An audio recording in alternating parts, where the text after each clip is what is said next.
Bienvenue sur Africa 24 dans cette nouvelle édition du Non-Stop Info. Voici les titres de l'actualité. Au Gabon, un appel au dialogue a été lancé ce mardi par le président Ali Bongo Ondimba. Lors d'une conférence de presse ce mercredi 21 septembre à Libreville, l'équipe de Jean Ping s'est montrée sceptique quant à la proposition du chef de l'État. Portrait d'Abdoul Rafat Ouedraogo. Il vient de mettre au point la toute première voiture électrique made in Burkina Faso. Le jeune burkinabé vient de décrocher un baccalauréat en électrotechnique et ambitionne d'améliorer son prototype. Et puis retour sur la célébration de la journée internationale de la paix du 21 septembre. Nous reviendrons sur le cas du Rwanda où 92,5% des Rwandais se sentent réconciliés en 2016 contre 82,3% en 2010 selon la commission Unité et Réconciliation. Au Gabon, le chef de l'État gabonais Ali Bongo Ondimba, dont la réélection est contestée par l'opposition, a appelé mardi au dialogue. Jean Ping, de son côté, n'adhère pas à l'initiative de son principal adversaire. Reportage de Thierry Ngangang, notre envoyé spécial au Gabon.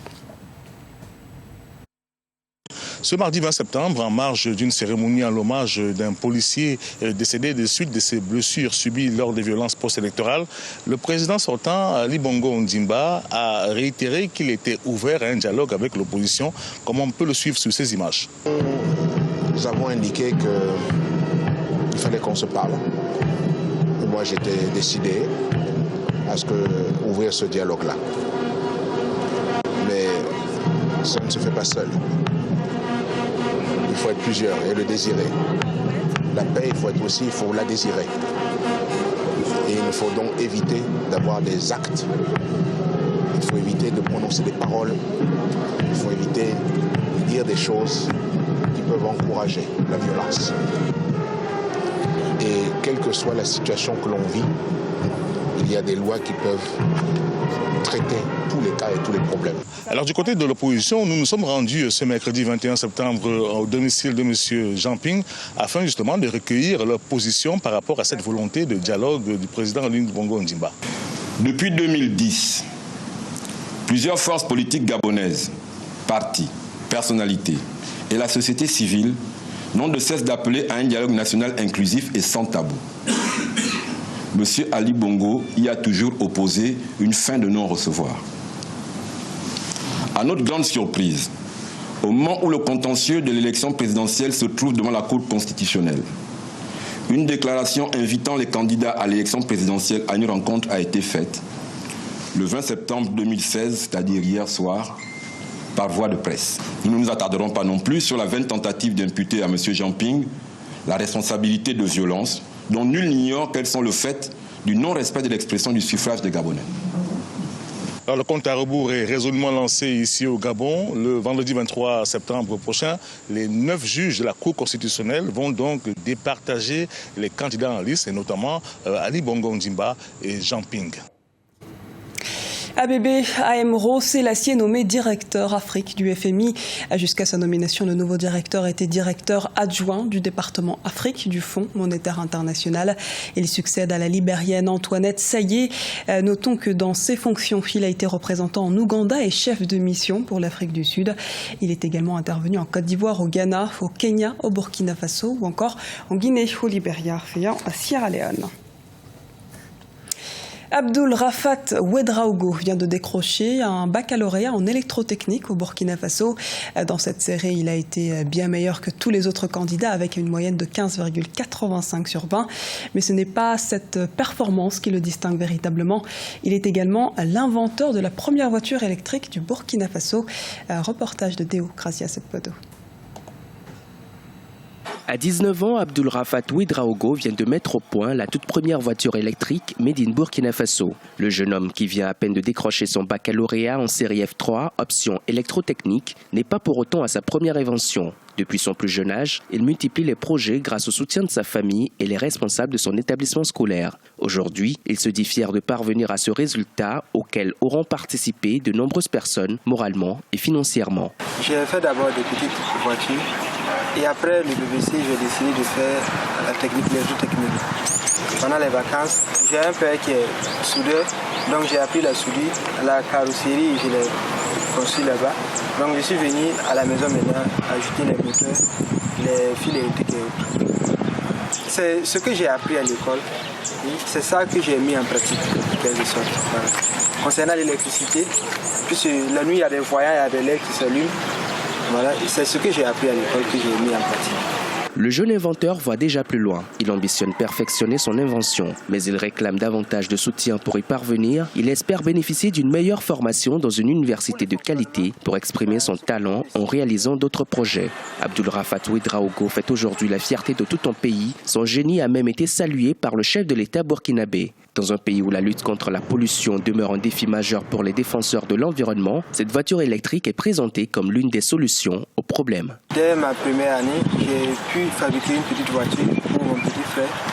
Ma deuxième année, j'ai pu fabriquer l'armoire électrique et ainsi que la voiture aussi. Pour le fonctionnement, ça se compose de 6 moteurs. Le premier moteur pour aller, il marche avant, marche arrière. Le deuxième moteur, c'est pour la direction parce qu'il n'y a pas de volant. Le troisième moteur, c'est pour la ventilation. Le quatrième moteur, c'est pour décapoter. Et puis le cinquième moteur, c'est pour un refroidissement. Pour certains admirateurs, l'utilisation d'un tel véhicule en Afrique pourrait également avoir des avantages économiques pour ses utilisateurs. Mais encore faut-il que le prototype soit amélioré. Abdul Rafat Ouedraogo espère que son appel au soutien sera entendu. Il lui aura fallu mobiliser environ 600 000 francs CFA pour concevoir le prototype de sa voiture électrique. Une somme qu'il a rassemblée grâce notamment à l'appui de son père. Le monde entier a célébré la journée internationale de la paix ce 21 septembre 2016. Au Rwanda, après le génocide de 1994, les autorités se sont engagées à réconcilier au moins 95% des Rwandais à l'horizon 2017. Un pari presque gagné à quelques mois de la date butoir. Un reportage d'Oliva Diakotan, notre correspondant au Rwanda. Les Rwandais se sentent réconciliés à 92,5% en 2016 contre 82,3% en 2010 selon la commission Unité et Réconciliation. Elle a publié les résultats d'une recherche dans ce sens le 19 septembre 2016 à Kigali. On observe en effet de plus en plus une cohabitation pacifique, une confiance mutuelle entre les différentes communautés. Le vivre ensemble est donc dans une bonne dynamique dans le pays 22 ans après le génocide de 1994. Effectivement, le gouvernement prend le leadership pour impulser, et ça, c'est la responsabilité. Mais la responsabilité de réconciliation incombe à tout Rwandais. Ça, c'est un.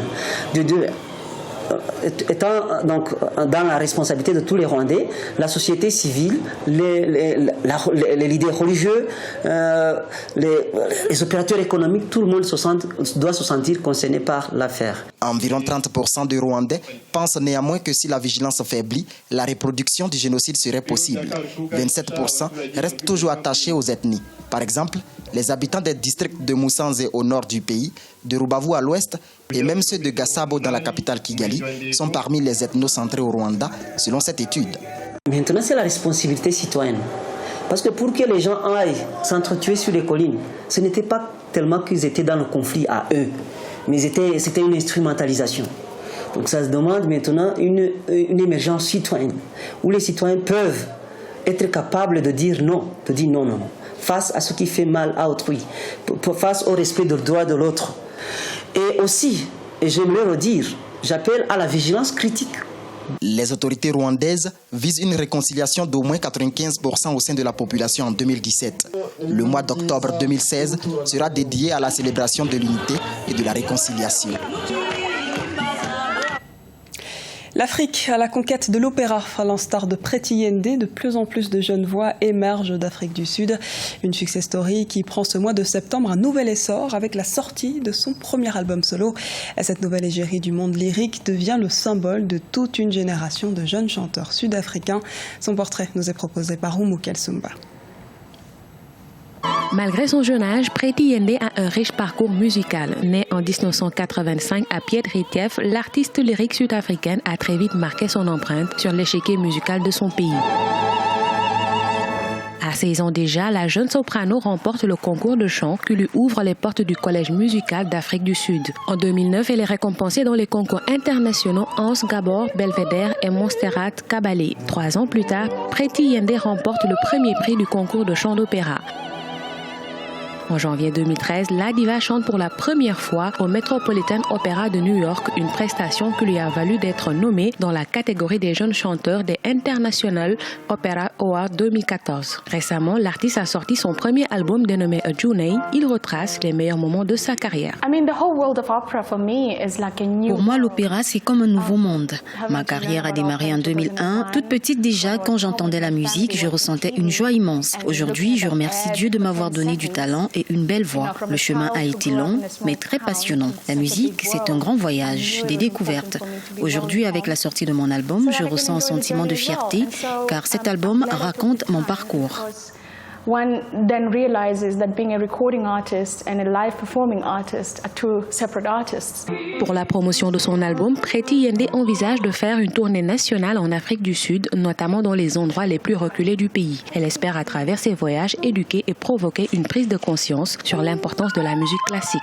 When I heard the music, the beauty, l'album est composé de 7 titres. Nous préparons dans un premier temps une tournée nationale, faire le tour des villes et villages sud-africains. Le but est de faire la promotion de la musique classique. Après, nous entamerons une tournée internationale et nous ferons les plus grandes scènes du monde. I knew that if someone were to teach me, I would do it. Rappelons que la soprano Preeti Yende a découvert le chant en accompagnant sa grand-mère à l'église. Elle a été choisie par le directeur de l'Opéra de Paris pour de grands rôles jusqu'en 2018.